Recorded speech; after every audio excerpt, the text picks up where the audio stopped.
There, guys, December 18th, and here's the news that we're going to talk about this morning.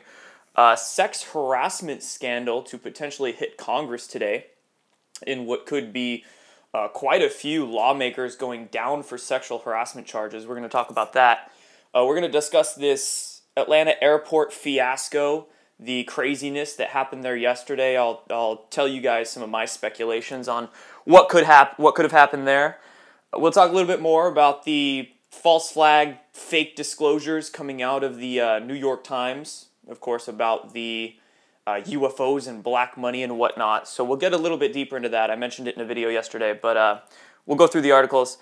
CDC banning the words science-based and evidence-based from their reporting, right? The Trump administration telling the CDC they actually can't use those words, which on a superficial level might seem bad, but I'll tell you why that's actually a good thing in my mind. We're going to talk some Obama. Article I just found this morning about Obama basically letting Hezbollah off the hook to simply just further some of his political agendas. And then a couple news stories about the Pope. Really weird things that I'll show you guys. So that's what we're going to go through. And in my little blue notes at the bottom that I always do on these whiteboards, new website coming up very soon. It's going to be real pretty. I'm excited to share that with you guys when it comes up. And also a new video setup. So I'm looking to doing these live streams a little more polished, looking at some programs to upgrade everything. And then lastly, remember, if you don't follow me on Twitter, Facebook, or Snapchat, you can do that if you'd like. All the links to those and all the articles that we'll go through, always in the description of these videos. And we'll also talk about that Twitter ban that's supposedly taking effect today to combat hate speech, right? But of course, when Twitter is going to combat hate speech, who's going to say what is hate speech? And if that does happen and my Twitter page does go dark, you can find me on Gab. I'm going to create a Gab account today. A lot of people have been telling me to do that. And then you can, I'll let you know what the name is and you can go follow me on there. So anyway, yeah, the TV, man. So we're going to begin talking about that, quote, mega story about a huge amount of lawmakers, some saying 30 to 40. The Gateway Pundit here reports up to 50 lawmakers could face sexual harassment charges today. And we don't exactly know who is going to break this story. The details, the Politico reports, the details change almost daily, but the rumor won't die. I've been hearing this for about a week now from various sources. A credible news organization is preparing to unmask at least 20 lawmakers in both parties, both parties, for sexual misconduct, right? So I think today might be a very big day. You know, I'll probably be doing another live video later tonight if this story does break. But here's the thing I just want to throw out there real quick. I have heard that it could potentially be, now we don't know what news organization is going to be breaking this. Credible, quote, right? If they are credible. But I've heard that it could be CNN or the Washington Post that breaks this story. Now, of course, if the CNN and the Washington Post are going to break stories about sexual harassment, who are they going to be accusing, right? Is this a countermeasure to the actual storm? Are they going to, if CNN and WAPO does break the story, are they going to be attacking politicians on the Make America Great Again agenda, right? Is this kind of a countermeasure? Or is it going to be an actual credible news organization, right? And sexual misconduct about politicians that need to be taken down, right? We have to be very careful as we tread through these waters as to the kind of intel, counter-intel, and all of these mind games that they're trying to make us go through. So when this story breaks, I'll be interested to see who breaks it and who exactly they'll be painting, right? So there's that. Be looking for that to happen today. Speaking of sexual harassment, NBC's silent on whether Chris Matthews could face another sexual harassment accusation. So, of course, politics is getting scrubbed. The media, right? It's a new day, and we have another talking head being taken down. So, man, who's going to be reporting the news if all these guys keep quitting their positions, right? Guess people on YouTube are going to have to do it. And not only are sexual harassment cases being brought to light, but the FBI, of course, is absolutely imploding. So here's this article by True Pundit discussing how McCabe, FBI Deputy Director McCabe, has plenty of ties to Russian crime figures and tampered in a ton of FBI cases. And basically James Comey and Mueller let it all happen. And this Russia investigation is imploding at the very same time the FBI is imploding, at the very same time that all these sexual harassment allegations are coming to light, right? So that then brings us into the two news stories that I believe are specifically planted to try and distract us from everything. We're going to talk about the UFO articles that blew up this weekend on the New York Times. And we'll also talk about the Atlanta airport after this. But I want to go through a little bit about these articles. And I'm planning, I want to do a separate video just on this topic because it's a huge story and very in-depth. But what happened is on Saturday, the New York Times dropped two huge articles. One of them was discussing two airmen that were basically chasing a UFO, and the New York Times actually leaked a video of two Navy Hornets getting what looked like to be a UFO on camera. It was rotating. It was weird oblong shaped, going against the wind real fast. Question here is, somehow the Pentagon is now officially releasing UFO videos, yet we haven't seen one security cam of that Las Vegas shooting in over 2 months, right? Anyway, this was one of the articles they posted. So, two airmen and an object that accelerated like nothing they ever seen. But this wasn't the big article. The big article was this one. And it says, Glowing Auras and Black Money, the Pentagon's Mysterious UFO Program. Okay? So, right here, it basically gets into, and it says here, in the $600 billion annual Defense Department budgets, the $22 million spent on what they call the Advanced Aerospace Threat Identification Program was also almost impossible to find. And then it focuses on this man right here. His name is Luis Elizondo, and how this man used to be the guy running this Advanced Aerospace Threat Identification Program. But here's the thing about Luis Elizondo. So in this New York Times article, it actually does not mention Tom DeLonge at all, but he is actually the guy, one of the guys, who is on Tom DeLonge's, quote, disclosure team. He's the Director of Global Security and Special Programs. So it looks like that this whole false flag, fake disclosure thing is being ramped up quite a bit. Now they're getting articles in the New York Times.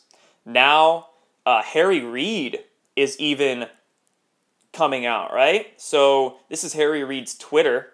He posted that New York Times article saying the truth is out there, seriously.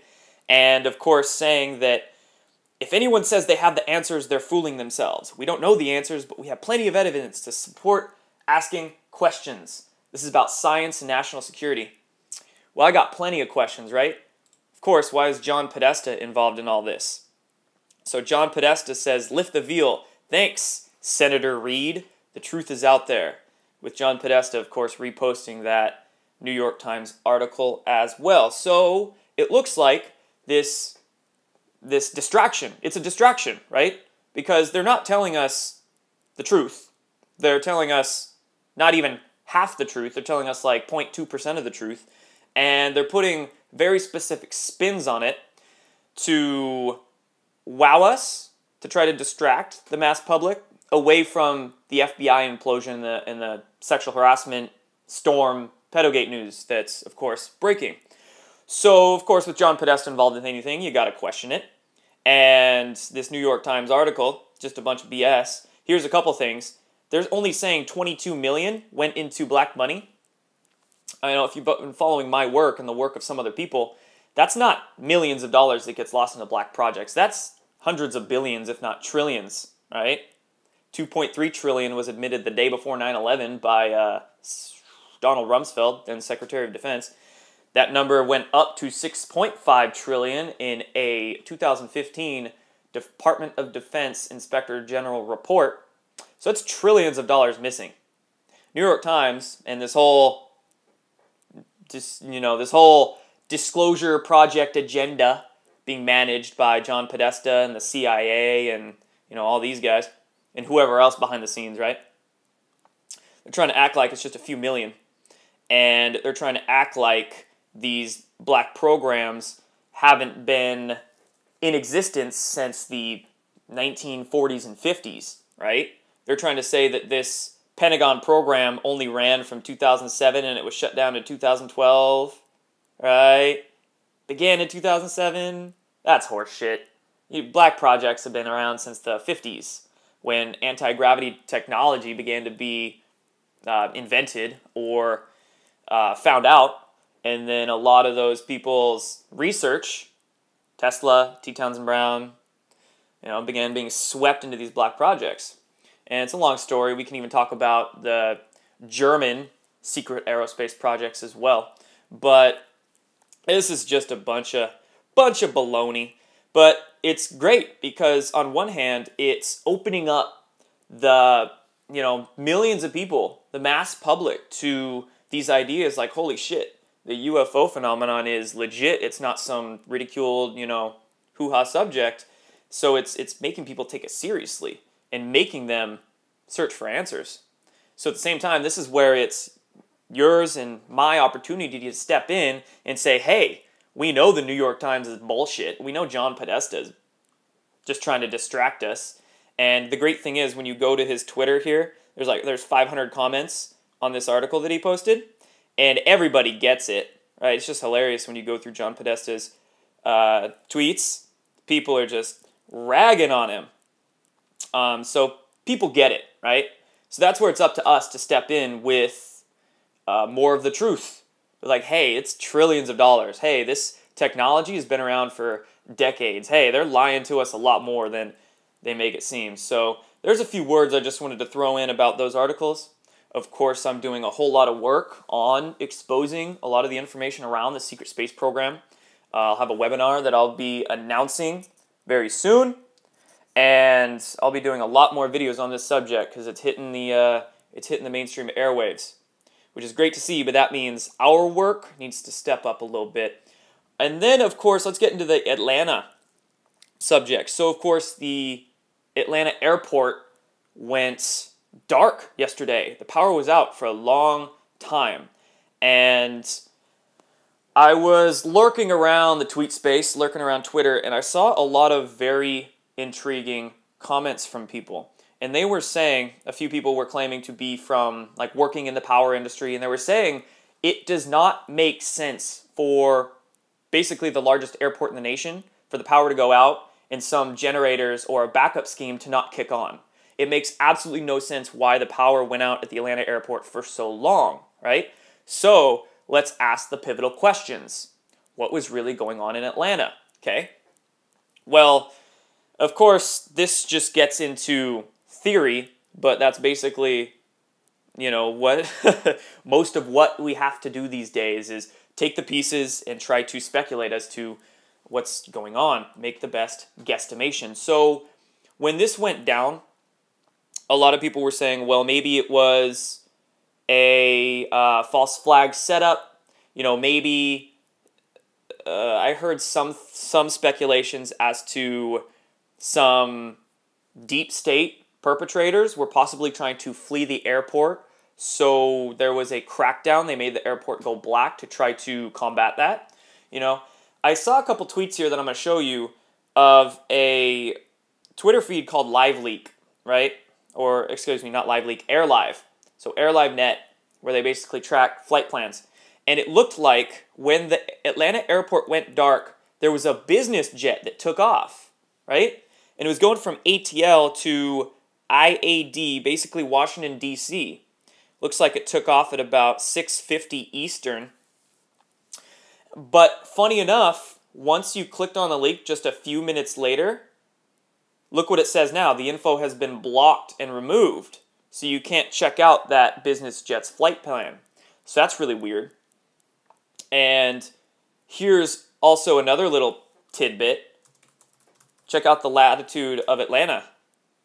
It's on the 33rd parallel.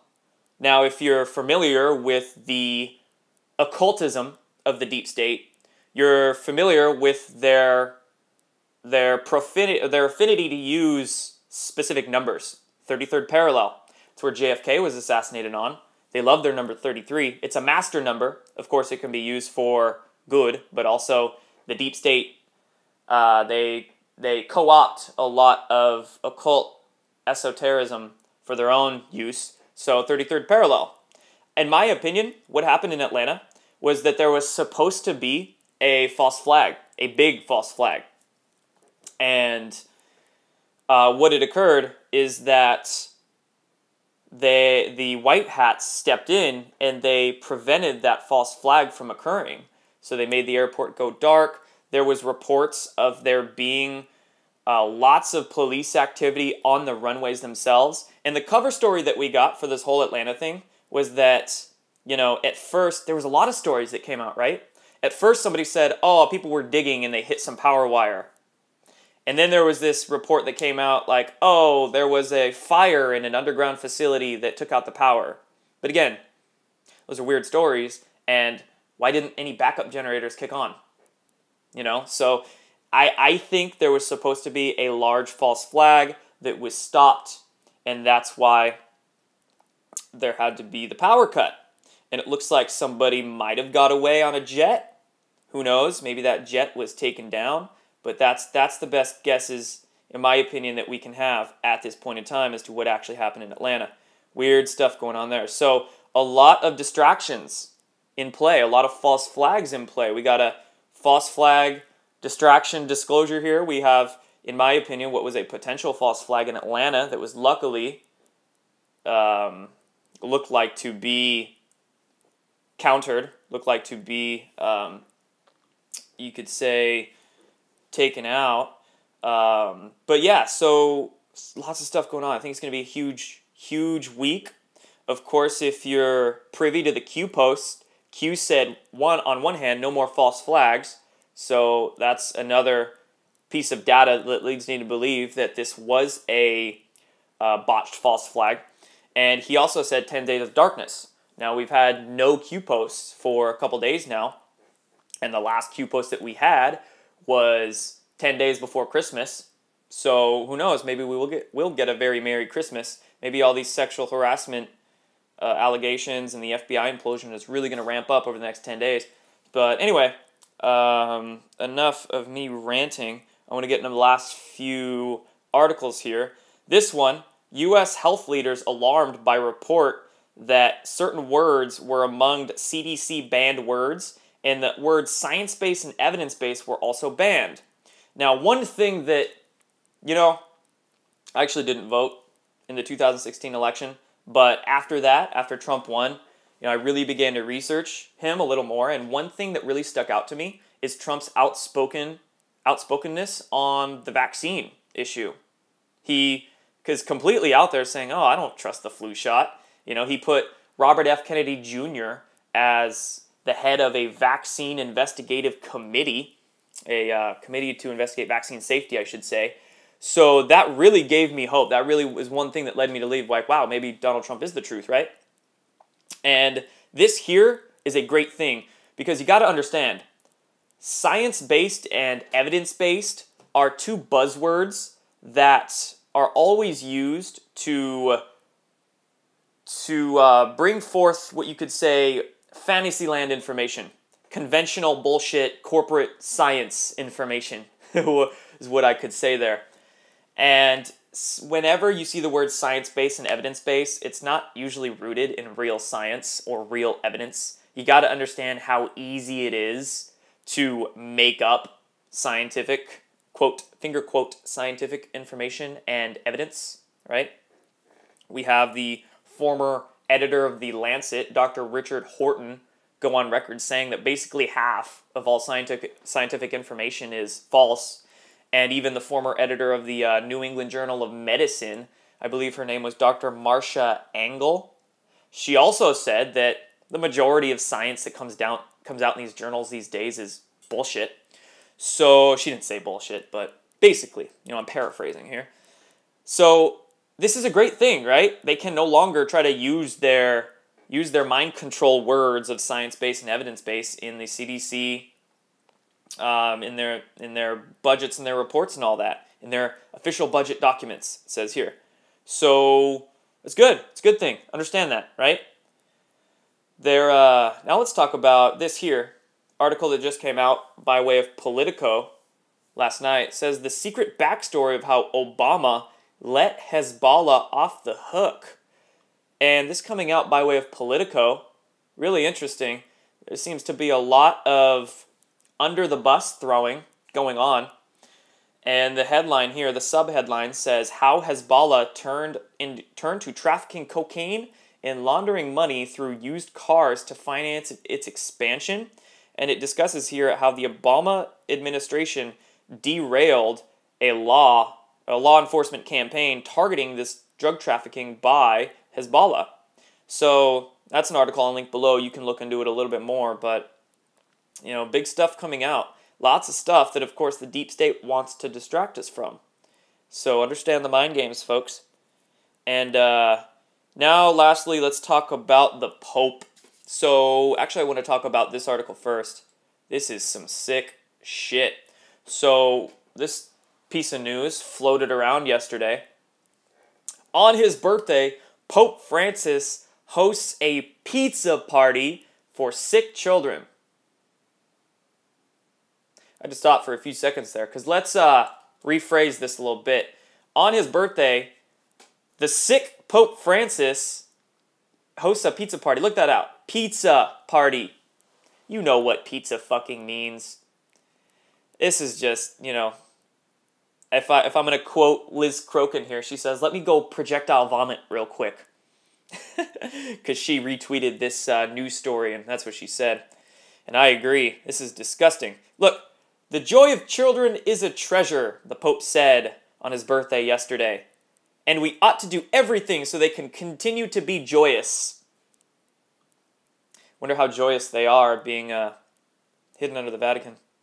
But anyway, there's that piece of news that came out. And when you combine that with this article, came out in the Australian media. So there was actually a investigative royal commission that just concluded in Australia that was massive. And it was basically heavily criticizing the Catholic Church for child sex abuse. And of course, Pope Francis says, whoa, these findings deserve to be studied in depth, right? And what the findings were of this royal commission was that it was basically saying a lot of these priests need to go against their vow of secrecy for their confessionals and discuss what the heck is going on. And of course, Catholics say, don't change the confessional. Don't change it, right? We got to keep all of our secret. Man, that's ridiculous. But anyway, I mean, again, another thing that the deep state wants to distract us from. Another lot of darkness being brought to light that they don't want being brought to light. So, yeah, Pope, you're a douchebag, man. Having pizza on your birthday. Just saying, I can't look at pizza the same way anymore. It's gross. And I don't eat hot dogs. Never ate hot dogs, but disgusting. And last thing I want to share with you guys here comes by way of Vox. The assholes at Vox. Twitter is days away from finally banning the Nazis. Yes, really. So that's actually today. Remember, those new Twitter rules go into place today where they're going to combat hate speech. And of course, Vox here is saying they're going to ban the Nazis. Because of course, anybody that's going against the brainwashed deep state agenda are alt-right neo-Nazis that need to be silenced. But anyway, if Twitter does happen to suspend a bunch of pages and my page does go dark, like I said earlier, yes, I'll go over to Gab. So look for me there. And that's all I wanted to share with you guys today.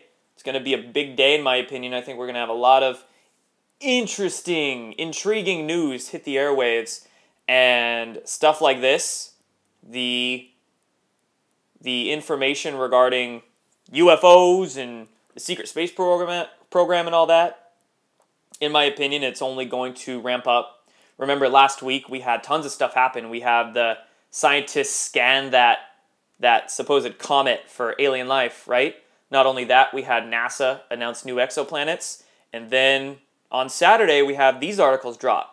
So more and more stuff is coming out, and it's only going to continue coming out, which is why I need to get to work making some videos on this stuff so we can combat their misinformation with true information, right?